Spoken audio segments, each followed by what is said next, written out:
Hey guys, welcome back to my channel. This is your friend Elena, aka the Stair Lady. So today we're going to be talking about macros. I get this question so often that I figured I'd do a video over it. The first question, of course, is what is a macro? So macros is the group of nutritional components you need in a diet. So it's, your carbs, your protein, your fat, calories, and minerals, essential minerals that you need to keep your body going, basically. So electrolytes is a key ingredient into this whole keto diet, and I'll talk about that in a little bit and let you guys know why. So we're gonna start talking about how I calculated my macros, because that's probably one of the most popular questions out there.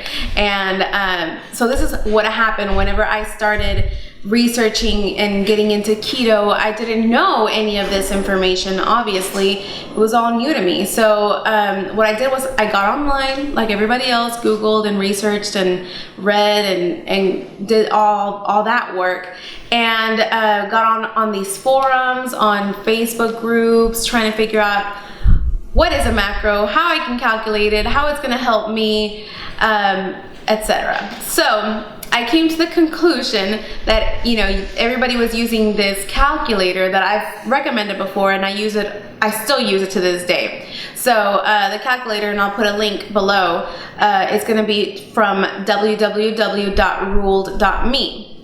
Again, there'll be a link attached to this so you guys can go and take a look at the keto calculator that I've been using this whole time. So I went on there, and it will ask you your age, your gender, your height, your weight. It'll ask you your activity level. It'll ask you a bunch of stuff. So it can get very overwhelming, especially when you don't know what ratio to set your protein at, or what to do in that case. So since it was so overwhelming for me, I figured, I want to weigh this much. Why don't I just set it to my goal weight? That was the easiest way for me to figure it out. So I knew that I wanted to weigh 180 pounds. When I started at 256 pounds. I knew I wanted to weigh 180 pounds. So I figured I'll calculate it as a 180 pound woman, and who doesn't exercise or doesn't do anything. So that's basically how I calculated my macros. So I went on there, I put my height, my age, I put my goal weight, I set it to sedentary and to maintain. I kept everything else the same. I kept it 25% body fat, and I kept it at a 0.8 protein. So I figured, I didn't know what I was doing, I figured I'd leave it at that. And I calculated my macros, I got them, and I sat down and planned a whole menu for myself, basically.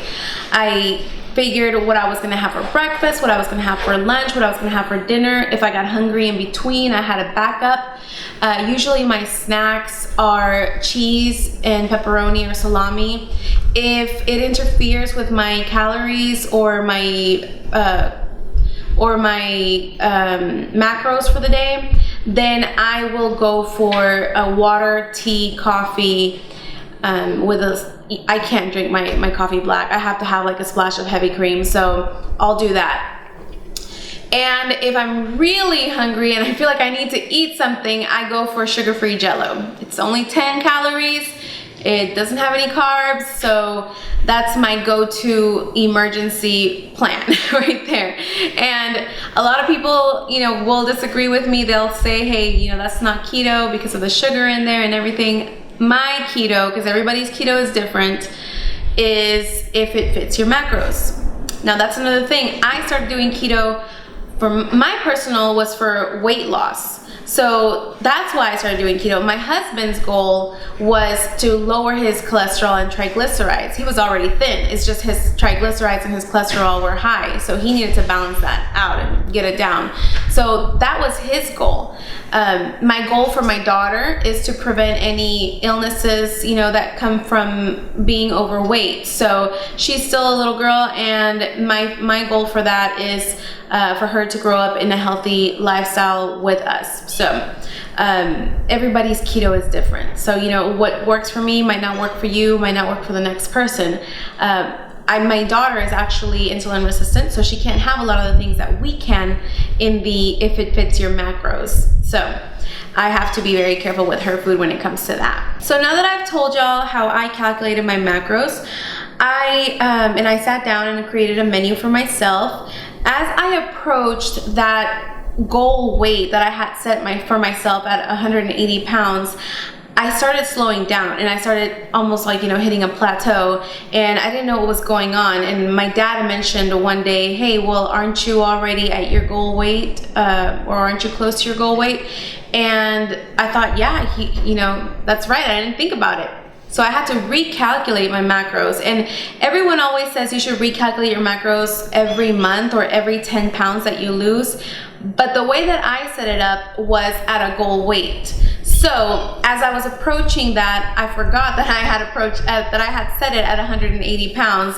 So I forgot to recalculate, and I recalculated it to 160 pounds, and the weight started coming off again. So the scale started moving, everything started going quick again, and I was starting to hit more goals. So that's my recommendation as far as calculating your macros. Another question I get asked is, do I eat my calories back that I've burned at the gym? I absolutely do not eat them back. If my calories are 1,500 calories a day for me to eat, and I go to the gym and I burn off 1,000, I'm not gonna eat those 1,000 calories back. So I just take it the way it is. I pretend like I don't even exercise, and I just eat my calories the way that they're supposed to. A lot of people are going to disagree again with this, but this is just the method that has worked for me, and it's the method I'll continue doing until further notice. If I decide one day that, hey, I'm going to up my calories because I'm burning a lot more, then I will definitely let you guys know through my Instagram. A lot of people ask about vegetables as well on keto and macro counting or macro tracking. I do count the carbs in my vegetables towards my daily allowance. So I absolutely do. I feel like you have to. So I know a lot of people don't do it. I don't happen to think that way. I just experimented a couple of different ways. This is the way that it worked for me. I count my net carbs towards everything. So net carbs, what is a net carb? Net carbs is going to be your total carbs minus fiber minus sugar, alcohol. That can get very tricky for people. So in the beginning, I always say count total carbs, because you're already confused, you're already overwhelmed, you don't need to be adding more stress to this whole equation. So just count, if you're in the beginning stages of keto, just count total carbs. Don't worry about fiber or sugar alcohols or any of that. As you start learning and as you start reading more, you'll find the way how to subtract fiber, how to subtract sugar alcohols, an insoluble fiber versus a soluble fiber, etc. So for now, if you're in the beginning stages, don't worry about subtracting anything. Just stick to your total carbs. You're gonna lose weight a lot faster probably, and you'll get the hang of it pretty quick. As far as vegetables go, I tend to stick to green vegetables. I will eat spinach and broccoli, cauliflower. I'll eat, my favorite is Brussels sprouts. I love Brussels sprouts. What other vegetables do I like to eat? Kale. I like kale. I don't eat kale often because I feel like it has a little bit more carbs than the other vegetables. I don't recall exactly how many carbs, but I cook my kale down. So, it's like you get a big old bowl of kale and then it just reduces down to a tiny little half a cup. So I like to see my vegetables, and that's why I like Brussels sprouts a lot more than anything else. And I mix it with bacon, so can't go wrong with bacon. How important is it to count your calories. How important is it to count your carbs? How important is it to hit your protein? And how important is it to stay up with your fats? It's very important. Some people just worry about staying under 20 carbs. That's fine if that works for you. I personally have experimented with this, and whenever I don't track and I just stick to 20 carbs, I tend to maintain. And then whenever I hit my fats and my proteins and my carbs, that's when I start seeing my scale move again. So whenever I really want to hit a goal, I do count calories and fats and carbs and protein. And I make sure that I'm hitting all of them at their mark or close to their mark so I can hit my goal as well. If you're in the beginning stages, then don't worry about that. You should probably just stick to trying to stay under 20 carbs, like I said, and later on you'll learn how to incorporate the other macros into your diet and learn how to, calculate them and all of that. So if you do use xylitol, be careful with that because that can be poisonous to your furry little pet, and we don't want any of that getting in their way. So just a heads up for that. Now, for those sugars, you don't have to worry about them eating them on your ketogenic diet. I haven't had any issues with it. A lot of people do experience, though, when they eat maltodextrin or dextrose, sucralose, aspartame, any of these artificial sweeteners, they say the rule is the ones that end in O's. So dextrose, what else is it? Dextrose, sucralose, all of that, and maltitol. All of these are bad for your tummy, and they probably will stall you. So I didn't know that in the beginning, and I would eat, like these Russell Stover's chocolates whenever I felt like it, and a lot of people still do, and it might not harm you. Like I said, it's one of those things where you kind of have to experiment on them and see if it affects you. I didn't know it, but it did affect my tummy a little bit. It actually bloated me. So when I stopped eating those sugars, it helped me get less bloated, I guess, or, no inflammation in my stomach. But definitely it's a no-no on keto, and a lot of people will tell you that for sure. So stay away from those sugars if you can. If you can't, it's okay to have them once in a while, but try not to. As far as breads, I stick to almond flour, coconut flour. Psyllium husk is a great ingredient to use when you're doing breads, and it's got lots of fiber. I also use flax meal for my bread sometimes. Those are all good things to use. There are other things out there like oat fiber and lupin flour, I think it's called. There's other flours that you can use that are very high in fiber, but if you're insulin resistant, you have to be careful with those. My daughter, like I said, she has some issues with those flours, so I try not to make as many treats using those anymore as I used to before. So it's like, it's been a year and I'm still learning what I can and cannot do, because our diets, even though they consist of the same ingredients and the same things, are a little bit different because we all are doing it for a different purpose. So if you are insulin resistant, just keep an eye out for those type of ingredients and try to stick to almond flour based breads or flatbreads, and it should help out with your tummy as well. So that's basically the rundown on my macros and how I calculated them. I will be adding a short little video of how I calculate them, and hopefully that helps you guys out. And it's just basically how I calculated them in the beginning at 256 pounds, trying to hit a goal of 180. And if hopefully it helps you guys. If you have any questions, you can always comment below or drop me an inbox in Instagram. I'll be more than happy to answer them for you. Thanks so much for watching, and I will talk to you guys again soon. Have a good one. So this is how I calculate my macros. I'm going to click on ruled.me. It should take you right there. And you are going to be looking for the keto diet. Keto Calculator is what we're looking for. You're going to click on that.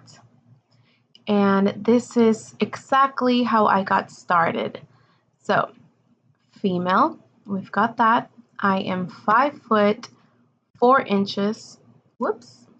5 foot 4 inches tall. And remember, my goal weight was 180 pounds. My age at the time was 33. And we are going to scroll down.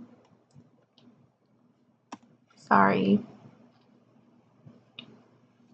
Still new to all this. And we're going to scroll down, and I'm going to leave that body percentage, I'm going to leave it at 25. I didn't move it. I don't know why. It's just, I didn't know what to do with it, so I just left it alone. I left it at sedentary because, like I said, I wanted to be at a goal weight where I didn't have to do much. And on these, I clicked on maintain. You can click on lose weight, but you're going to be very hungry. So I just clicked on maintain as that was my goal at the time. Also, you're going to leave it at 20 net carbs, and that 0.6 grams of protein, you can leave it at 0.6 or 0.8. So if you think you're going to be needing a little bit more, just put it at 0.8. If not, you can leave it at 0.6. I believe I put mine at 0.8. So then it's going to calculate, and these were the calories that I would have to eat. The fats, carbs, 20 or less, and proteins in order for me to maintain a weight of 180 pounds with no diet and no exercise.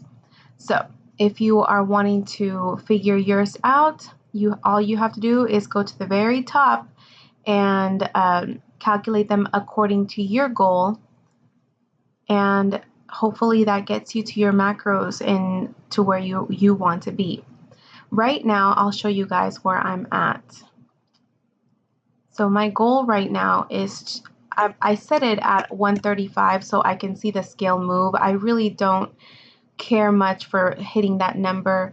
I am fine being around 150 is fine with me. I hit 135 to experiment and see if I see anything going. Again, I'm going to leave everything else the same, sedentary, maintain, and I'm going to recalculate this.